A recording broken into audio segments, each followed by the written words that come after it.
episode 689 for July 27th, 2021. Gitl Schneiderman Learns to Live with Her In-Laws by Rebecca Freymau, rated PG-13.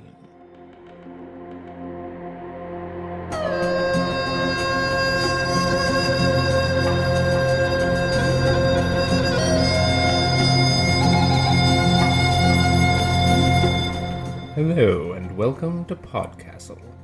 I'm Benjamin C. Kinney, your guest host for this week. I usually live next door as the assistant editor of PodCastle's space-based sibling, Escape Pod. But I've always loved fantasy just as much as I do science fiction. In fact, I have a fantasy story of my own coming out right about today in Fantasy Magazine, which you can read online at fantasy-magazine.com. But that delightful coincidence is not why I came over here today. This week's episode of PodCastle draws deeply from Jewish history and lore. Stick around after the story if you want to hear a modern Jewish perspective on it. So, PodCastle is very proud to present Gitl Schneiderman Learns to Live with Her In-Laws by Rebecca Freymau. This is a PodCastle original. Rebecca Freymau is an author and archivist living in Boston. Further adventures of Yuda Cohen and his family can be found in PodCastle and Diabolical Plots. Rebecca's work has also appeared in Daily Science Fiction, The Fantasist, and the anthology Consolation Songs, among other venues. Your narrator today is Barbara Krasnoff. Barbara Krasnoff has had short stories in over 45 print and online publications, including Space and Time, Andromeda Spaceways, Mythic Delirium, Abyss and Apex, and a variety of others. Her story Sabbath Wine, which was published in the anthology Clockwork Phoenix 5, was a Nebula Award finalist. The History of Soul 2065, her mosaic novel published by Mythic Delirium Books, follows several generations of two mystical Jewish families. She earns her living as a reviews editor at The Verge. You can find her website at brooklynwriter.com. Now, pick up your violin and enjoy the story. Gitl Schneiderman Learns to Live with Her In-Laws by Rebecca Freymau, narrated by Barbara Krasnoff. Sprinzer, you nudnik. Before you ask again, I've gotten all your letters scolding me for not writing, and Esther and Sarah's too. Well, I'm sorry about it, but with one thing and another, my cousin's kid crying all the time on the one side of me, and Gitl crying all the time on the other, I haven't had two wits to rub together, let alone two words to put onto a page for you. Anyway, what's the point of going on a visit only to spend all your time talking to the same people you talk to at home? But everything's calm to the point of boredom now, so I can spare a little time to catch you up, and then you can share this letter around and catch up everybody else. Now you might well say, what was all this crying about? Isn't everything coming up well for your cousins? And what's the trouble with our Gitl? So she's become a widow. It's very sad, her husband's memory for a blessing and all. Still, it's been almost a year. Shouldn't she be over her sobbing by now? After all, she only knew this Schneiderman a month before they married, and then it was just another month until he got conscripted. Not much of a marriage, I'd say. Well, as you know, I feel a little responsible. If she hadn't come to keep me company last time I visited my cousins in Lutz, she'd never have been here to meet him in the first place, and would still be having a good time with all of us back home in Vilna. Instead, she's been stuck under the eye of her in-laws playing out the role of a pious widow. What a fate. I mind my own business, you know that, Sprinzer. But when my cousins invited me to stay again, how could I not come to see how she was doing? Honestly, you'd have been shocked to see her, so pale and sad and quiet. Our wild Gitl, always laughing, who used to talk of running away to the theater. That I really started thinking more than ever that all this business of love and marriage was a bad affair. Hours and days I sat with her in that dark room with all the mirrors covered, and if ever she did raise her voice a little like she used to, her in-laws would start glaring as if the very idea of a smile disrespected the dead. I couldn't entirely blame them either. The family had come in for some real bad luck. It wasn't just Gitl's husband who'd passed that year. They were grieving a daughter, too. The shiva had just ended when I got there, and it seemed like this Mirula and Gitl had been close. So you can see why I didn't much feel like writing to you and the others when all I had was such bad news.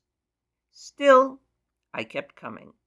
Mostly, of course, because it seemed a mitzvah to sit with her. And as I told you, I felt a little responsible. But don't think I'm making myself out to be so good. There's other reasons, too, that I was wanting to be over there, instead of staying all the time in my cousin's house. As you know, my cousin's husband Yuda is rabbi these days to a small synagogue in Lodz. It's a nice synagogue in a nice neighborhood, so there shouldn't be any problems. Only every night, when everyone ought to be asleep, there was this fiddle playing out the window. Every night of the week, even on Shabbos. Truth be told, it wasn't so loud, just a single fiddler, far away, and from what I heard he played pretty good. If it were only me, I'd sleep through it. But my cousin's kid, 2 years old now, he's got ears like a bat. Every time he heard the fiddle playing, he'd wake up and holler like anything. Our son's got no ear for music, Yuda said, whenever this happens. Listen to them. They're playing well. You never heard such a clarinetist. But Bluma hadn't slept properly since before I came to visit, and was in no mood for jokes like that. So you can see why I was spending as much time as possible by Gitl and her in-laws, only to have a little peace and quiet. Only then, of course, Bluma and Yuda started poking their noses into that, too. You wouldn't think they'd have time with everything else, would you? But if you thought that, you don't know my cousins. So, Shana, Bluma said to me one day as she mixed dough for the knedlach, of course you're welcome to stay by us as long as you like, but a person can't help but wonder. Are you thinking to marry here in Lodz, like your friend Gitl? Has she got any brothers-in-law that you've been meeting over there? Do you think I want to marry? I told her. Do you think you two and this screaming child are setting me such an example that the state of marriage looks like a blessed one? I'm going to Gitl's to see Gitl, that's all there is to it. Bluma and Yuda gave each other a look. Ah, said Yuda, to see Gitl, only Gitl. You forgiven her for getting married, then? So maybe I was a little surprised when she got married here in Lodz last year, instead of coming back to Vilna with me. There's no need to bring such things up now, when Gitl's had such a hard time. There's nothing to forgive, I informed him. Me and Gitl, we get on very well together, and always have. I'd say so, remarked Yuda, since you spend 10 hours a day by her place. And then Bluma and Yuda shot each other another look, so much of the same mind that I wanted to knock their heads together. Let me tell you, I prefer it when they're quarreling. Well, Bluma said, dropping the knedlach in the soup, the Schneidermans have given you so much hospitality, we ought to exchange it. You better bring Gitl by for Shabbos dinner tomorrow. We'll be glad to see her again. It hasn't been since the Shiva. Gitl and the Schneidermans daven at the big Altstadt synagogue near Market Street, not my cousin's little congregation Zev. And if she doesn't want to walk back after, Yuda added, she can stay the night by us, Shana, if you don't mind sharing the guest bed. What could I say to that? On the one hand, given how loud it is in this house, hosting Gitl didn't exactly seem a mitzvah. On the other, it seemed like maybe a night out from under the noses of the Schneidermans will do her some good. I thought how much I'd like to see her laugh without anyone scowling at her for doing it. And then I went to invite Gitl to come by my cousins for Shabbos. Well, you can imagine how it was. You've been by my house for dinner enough times. Yuda Cohen can charm the curls off a chassid when he tries, and I expect the same chassid would give up his hat for another bite of Blumen's knedlich. It was like that even when they lived as paupers in my father's house, and now they're householders of their own. You could invite King Solomon there without feeling ashamed. Even the 2-year-old's on his best behavior, all giggles and chubby cheeks. So if I didn't know better, I'd really think that motherhood was a treat. By the time the soup's done, Gitl's smiling, and by the time the chicken's out, she's laughing. You'd think I'd be happy to see it, and of course I am. But of course, I'm also feeling a little bit like chopped liver. I've barely got a smile out of her this past month, and now here's a dozen in a night. I should have got her out of that house before, only I was so glad to be out of this house, I didn't think it. But then Gitl started shouting her opinions about a play we saw together back in Vilna, talking with her hands the way she used to, and I was back in charity with the whole world. We were having such a good time we hadn't noticed the clock, until that violin started to wail again in the street. "Oh no," Bluma wailed, "on Shabbos again?" and dove to cover the baby's ears. But of course it's too late for that. The perfect cherub we'd had with us the past few hours was gone as if he never was. So here's this red-faced terror sobbing and kicking, and Bluma desperately rocking, and Yuda grimacing and rubbing his temples, and I turned to Gitl to apologize for the fact that we're neither of us going to get any sleep tonight. But to look at Gitl, you'd think she hadn't noticed the baby at all. She stared out the window toward the sound of the fiddle, like a person transfixed. Then she went right over to it and opened the latch. Opened the latch of someone else's house, which normally you'd think you'd ask before doing, and leaned all the way out and shouted, "Mirala!" And just like that, the fiddle gave a jump, then stopped altogether. "No!" cried Gitl. "Mirala, come back!" She turned and ran for the door, but Yuda stood in her way. "Gitl Schneiderman," he said politely, "why were you calling for your dead sister-in-law?" Gitl answered, "That was her playing the fiddle. I'm sure of it. Let me go find her." Yuda raised his eyebrows and said, "Was it now?" Now Gitl had that expression I knew all too well, from all the times she got caught sneaking out to the theater, or meeting with a boy, or doing anything that she wasn't supposed to do. She kicked her feet on the floor, and I put my hands on my hips and said, "Gitl Schneiderman, are you trying to get yourself caught by a dybbuk?" Everyone turned to look at me then, and Yuda said, "Now, Shana, you're about the last person I'd expect to hear talking about dybbuk, such a modern girl as you are." As if this was the time to kibitz at me. I can put 2 and 2 together as well as the next person, can't I? Gitl's sister-in-law Mirala is dead, so if she's out there playing the fiddle, what else could she be but a dybbuk? "Well," said Gitl, and the guilty way she said it was familiar too. I swung back to her. "What do you mean, well? What's more to be said?" "I don't know that Mirala's dead," said Gitl. The words came out all at once and fast. "She ran away, you know. She wanted to play fiddle on the stage, and her parents wouldn't approve. But she said she would write me, and she never did. Not a sign, not a word. I've been so afraid for her, I hardly could eat or sleep. Please, won't you let me go look for her?" And here I thought she was still grieving for dead Schneiderman. Husband schmusband. Yuda sighed. "You must have known her playing very well," he said, "if you could pick her fiddle out of that whole orchestra." And now it was our turn to stare at him, for none of us could fathom what he meant. Bluma, of course, looked crossest of all, as I suppose she might, for her husband had been making the same joke for weeks now.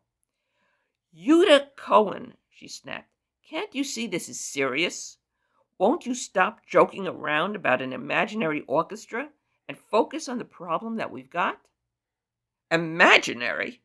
said Yuda indignantly. "What do you mean, imaginary? You all heard it. We've been hearing it for weeks." "A fiddle," said Bluma. "We've been hearing a fiddle. A fiddle and an orchestra. It's not at all the same." Yuda stroked his beardless chin and frowned round at all of us. "Well," he said finally, "there's certainly something strange here. Now, whether it's a dybbuk or something else, I can't say just yet. But I promise you, Gitl, we'll look into it and find out what's become of your sister-in-law. And," said Bluma, "while we're at it, get her to stop making such a noise in the middle of the night." Well, of course, there was nothing to be done until Shabbos ended. So instead we all went to bed to get some rest now that Gitl had chased off the fiddler. You'd think I'd have taken the chance to sleep well, wouldn't you? Not a bit of it. Remember, I was sharing a bed with Gitl. For her the floodgates had opened. Nothing somber and silent about it. The whole night it was Mirala this and Mirala that, and did I think Mirala was really all right until I almost wished the fiddle back again to distract her. But really, what I wished was that you were here, and Esther and Idle and the two Sarahs, and that we were all just the same as we were before everyone started marrying themselves off. I wouldn't have minded a bit staying up all night then. Well, but let's not have the same quarrel all over again. I was telling you about Gitl and Hamirla, and it's a lucky thing my cousins are so respectable these days, for otherwise I don't think the Schneidermans would have let Gitl out of the house again for a month. But no one says no to a rabbi. Gitl went home after Shabbos so her in-laws would know what's become of her, but she came right back the next day, and not a moment too soon either. The fiddler didn't give us even 1 day of peace. She was back in force right after Havdalah. But this time around, Bluma and Yuda were fortified. It seemed that night of quiet, though more than useless to me, had done them a world of good. They spent all the next day beaming at each other like newlyweds, and when Gitl came by again, Yuda was all ready to set to work. He'd got with him Bluma's mother, my Tante Leah. She'd been out by a friend's when Gitl came by before, as she always is on nights when the moon's particularly bright. Well, I've said it before, it's none of my business what my aunt does with herself. "All right, Gitl," Yuda said. "Did you bring something of Mirala's?" "I've got the shawl she made me," said Gitl, and held up a beautiful blue piece of lace knit. "Since she left, I haven't had the heart to wear it." Yuda nodded. "Now, you and me are going to go out, and we're going to find your Mirala. You remember my mother-in-law. She'll be coming with us, so between a rabbi and a matron, there won't be a thing that's improper about it."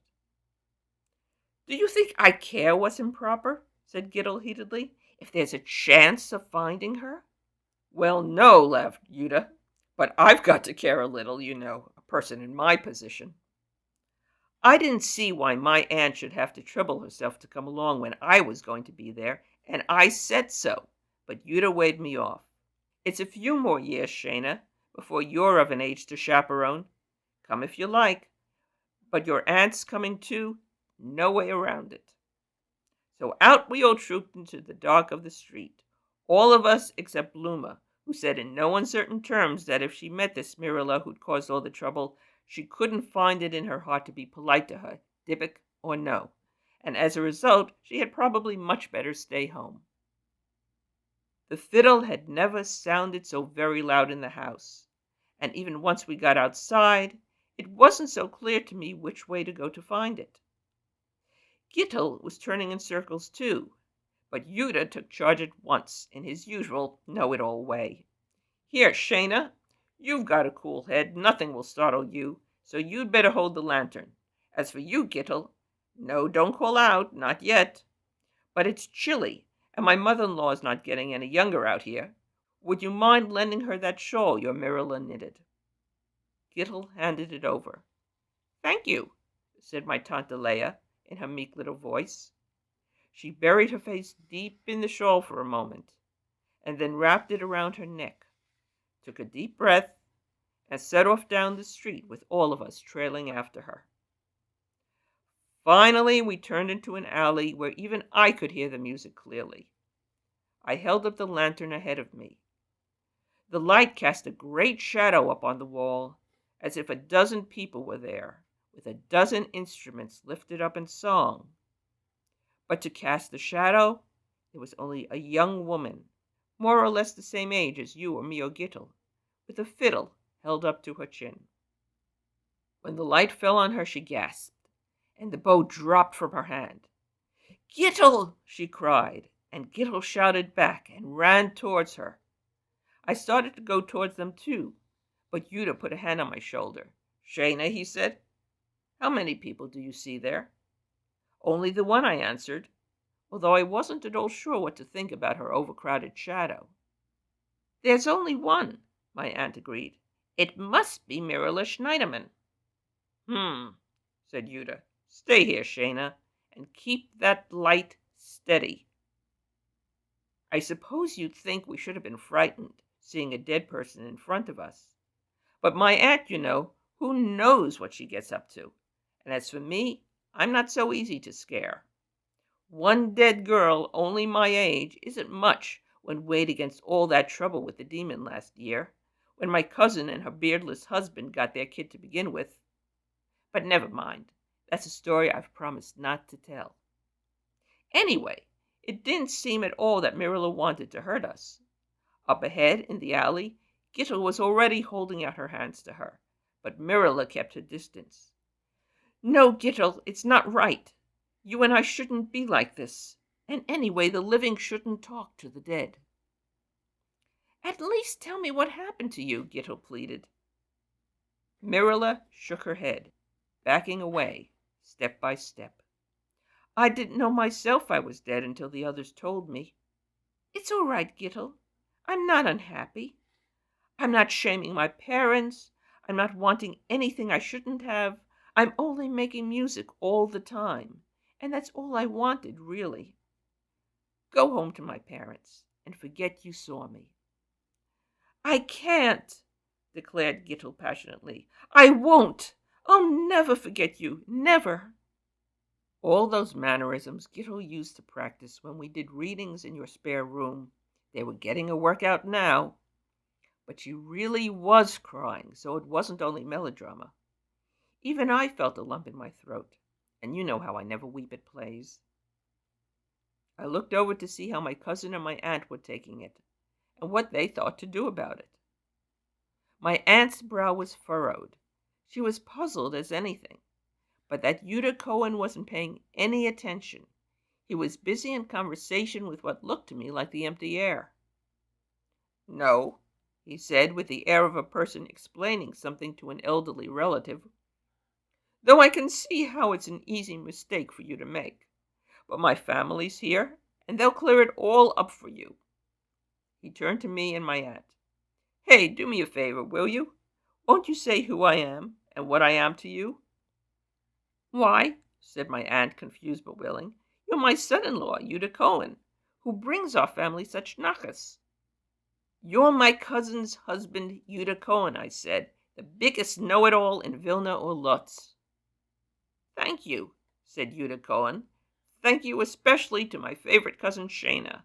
Your kind words always fill my heart." He turned back to the empty air. "So you see, well, they're gone." "Mirala's gone," wailed Gitl at the same time. "What were you doing, Rev Cohen? You said you'd help me, but you weren't paying attention at all. She's dead, and no one knows what happened, and no one cares a bit." Yuda had told me to keep where I was and hold the lantern up, but my friend was crying, and I wasn't about to stand still. I gave the lantern to my aunt and went over to comfort Gitl. "There," I said, putting an arm around her. "At least you got a chance to talk to her a bit. That's not nothing." Yuda had been about to answer Gitl, but now his eyes fixed right on me. You saw her, Shana? Of course I saw her, I answered. Didn't I say she must have been a Dybbuk? There she was, right there, talking about how the living should stay away from the dead. But my aunt shook her head, looking more puzzled than ever. Excuse me, Shana, she said. I don't want to say you're wrong, but I saw that girl too, and I really don't think she can be dead.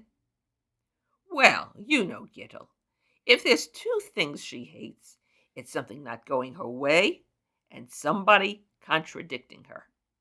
She started crying harder than ever. My sister-in-law's dead. My heart's broken, and you're all standing here and arguing about it. All right, said Yuda, raising his voice a little to be heard over Gitl crying. Let me clear this up a little.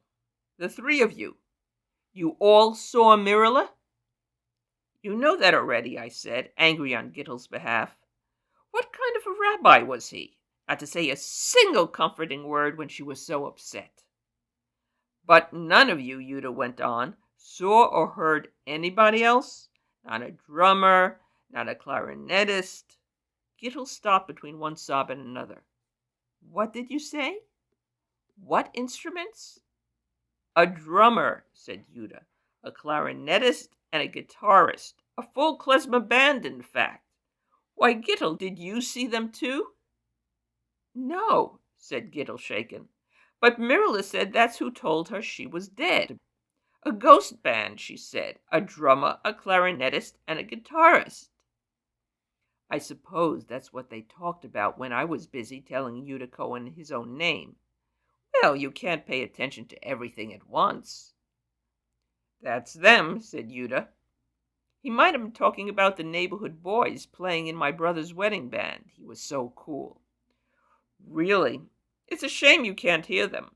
They're pretty good, especially with your Mirala's fiddle. It's true you can't have a klezmer band without a good fiddler. She must have seemed like a real gift from God. Still, it can't be allowed to go on. A living person should really only play music with other living people. A living person? Echoed Gitl. Certainly a living person, answered Yuda. First of all, you all saw her, and none of you saw the rest of the band. Second, you all could hear her, and none of you heard the rest of the band. And third, he turned to flash a smile at my Tante Leah. My mother-in-law says so, and everyone knows the mother-in-law's always right. That one, he knows exactly how to wrap my aunt around his finger. Doesn't it just make you want to gag to see a person suck up to his in-laws like that? Well, I'm sure you'll want to know just what makes my cousin's husband so special that he can see ghosts and nobody else. Once we all got home, he explained to us what he thought about it. These Dybbuks, he said, they've been wandering around playing their klezmer for decades or more, bothering nobody. I'll bet there's a real story behind that if anybody had the time to hear it. But living people can't hear them, so what's the harm? But then your Mirala comes along. She's a living person, but her parents have done everything as if she were dead, haven't they? Said the Kaddish and covered the mirrors? Gitl nodded. I hated to go along with it. Still, they're mourning a son. I didn't want to shame them. And you know, even the great David Kessler's parents sat shiva for him when he left to join the theater. And Kenny Lipson's father, too. Half the actors of the Yiddish theater have a story like this. For a real artist, if you're called to do something, it's worth the price. So I didn't really start to worry until I didn't hear from her for so long. And then I knew something must have happened. What happened, said Yuda, is those Dybbuks got confused. Mirala Schneiderman's family said Kaddish for her. So it's natural that those dead who are still hanging around would think she's another neighbor to them. It's not the first time I've run into this situation, he added. For when I left home, my parents sat shiva for me, just the same. Gittl's face was really shocked. I suppose she didn't think a rabbi, even such a young rabbi as Yudah Cohen, could have any kind of a scandalous past. When she opened her mouth, I was all ready to kick her to stop her from asking a rude question. But I suppose our wild Gitl really has grown up a little. She only looked at Yudah and said, "That must have been hard. I'm sorry for it." Well, you know how Yudah is. He'll make a joke out of anything. "It's something of a comfort," he answered, "to know that I'm in such good company as the great David Kessler." But when he saw Gitl was still looking at him, he said more gently, "It was a long time ago, in any case. As for the Dybbuk's, there's usually no reason for the dead to come and bother a stranger. And if they ever do, all I've got to do is explain that they're mistaken, and I've got a family here who's not mourning me at all." My cousin, who was sitting by Yudah, took his hand in hers and then brought it up to her lips to kiss the back of it. "But about Mirala," I said, before everyone could get any mushier than they already were. "You said she must have seemed a gift from God. Is it because those Dybbuk's wanted a fiddler for their band that they introduced themselves?" "That's what I think," agreed Yudah.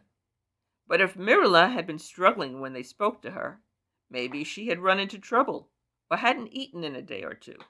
Well, now she's stuck in the middle, thinking she's a dead person and acting like one too." He shook his head. "She's right to say a living person really shouldn't spend so much time with the dead. When was the last time she ate good food or took a sip of wine? Before long, there really won't be any difference. I don't think that's the outcome anyone wants, no matter how well her band plays." "We certainly don't," said Bloom and Gitl nearly as one. "So what we've got to do is convince those Dybbuk's that Mirala is alive, whatever her parents say. Now," he sighed, "there, I'll admit, I'm a little stuck. For myself, I've got a name and family that have nothing to do with the old ones. It's easy to show a ghost that they've got the wrong idea. Once they see that, they get embarrassed and leave me alone. But Mirala's got none of these advantages. What would be best is if her parents would come out and clear the whole thing up. Gitl, do you think you could convince them?" Gitl didn't look at all certain. Still, she held her head up. "I'll try," she said. "I'm all they've got now. They've said that enough times, so maybe they'll listen to me." So the next day, Gitl went back home to her in-laws with an invitation to come by ours for dinner. While Yudah was with the minyan, my cousin and aunt and I spent all day cooking: stewed chicken, cabbage kreplach, sweet blintzes, a potato kugel. We really went all out. You'd really have thought it was King Solomon himself coming for dinner, rather than a couple of grim old fogies who thought that a smile was a scandal. But the best way to convince anyone of anything is on a full stomach. So I let Bloomer boss me around without a word of complaint, and beat eggs, and rolled dough, and folded blintzes until my arms ached. And all for nothing, except to fill our own stomachs, as it turned out. For when Gitl returned that evening, there wasn't anyone with her at all. "They wouldn't come," she told us, her eyes red with tears. "I begged them, and they wouldn't budge. I told them their daughter needed them, and they said they didn't have a daughter. Well, they won't have a daughter-in-law either. I'm done with them." Yudah looked at the spread of food that we'd prepared, and then sighed, and made a gesture with her hand, dismissing the Schneidermans as if they weren't worthy of consideration. "That would have been the easiest way, but you can be sure it's not the only one. Tomorrow I'll go back to the books." "Tomorrow?" cried Gitl. "Tomorrow's too long to wait. Let's find her again now. Rebbe Cohen, I know it's not the same as having her parents there, but I'm her family too. Now I know she's not really dead. I won't let her go without a fight. Please let me try."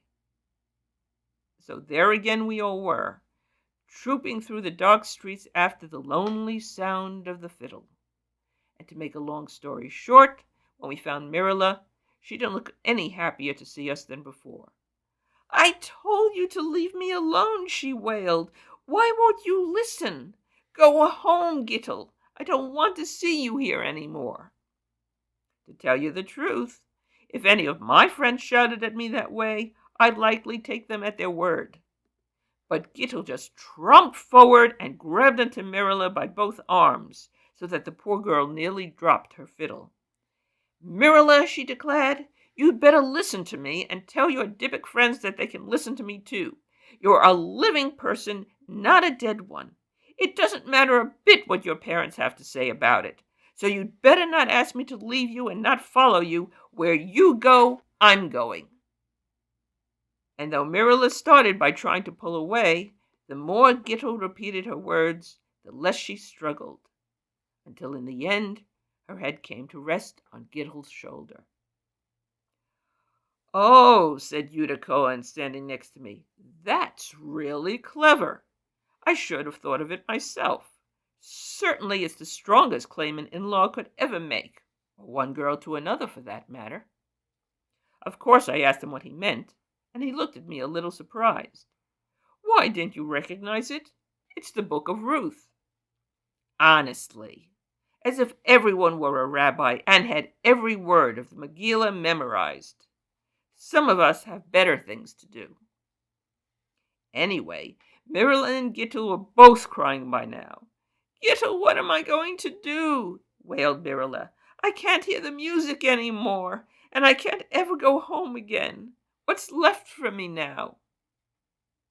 You're going to do what you said, answered Gitl, and go to play with the theater. And I'll go with you, so you won't be alone. We'll stick together, the two of us.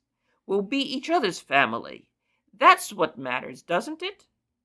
And she lifted herself up on her tiptoes and kissed the tears away from Mirella's eyes, and Mirella flung her arms around her. So that's how it is, remarked Yuda Cohen, in that know-it-all tone I really can't stand, and then turned to me. Well, Shana, when we asked you to bring your friend Gitl around by our place, I can't say this is exactly what your cousin and I expected to happen. How are you with all this? I've never known why people get so sentimental about the Book of Ruth, I answered. What's so exciting about following one's in-laws around all the time? Still, if Gitl's happy, it's all right by me. For you know, Sprinza, how our Gitl's always making one wild decision or another. And it's true you couldn't say that running off to the theater with your sister-in-law shows good sense.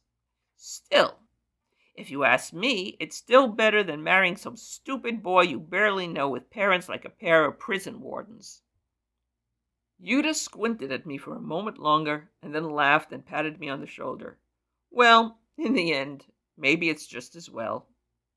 Just as well indeed. As if he had anything to say about it. Really, is there anything more annoying than a person who thinks they know everything? So that's about all the news there is by us.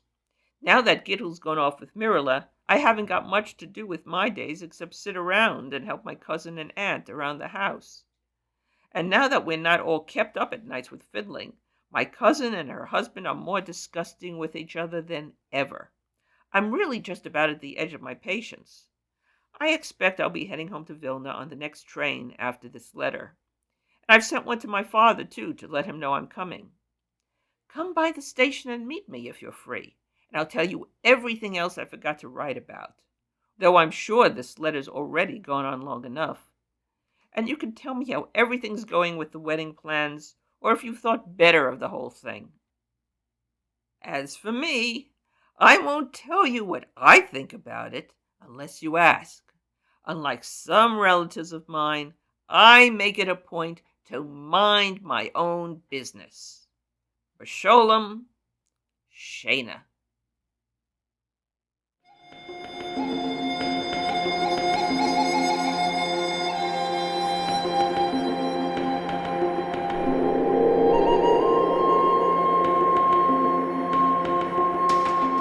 And welcome back.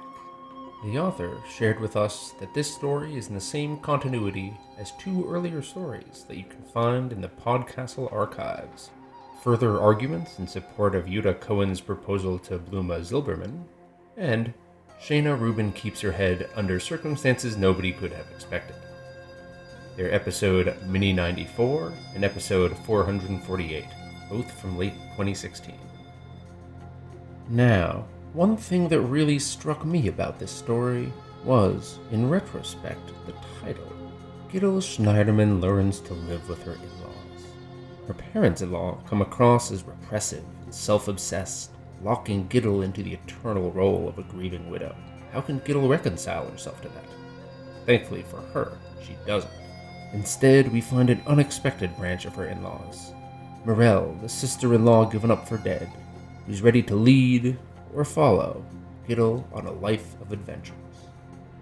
You could read this as a story about rejecting the expectations that others force on you, and you certainly should read it that way. But I also see another layer to the story, because Gitl is, despite everything, learning to live with her in-laws. When you are wedded to a tradition, it can seem like that tradition comes with rigid expectations, passed down through generations of authority.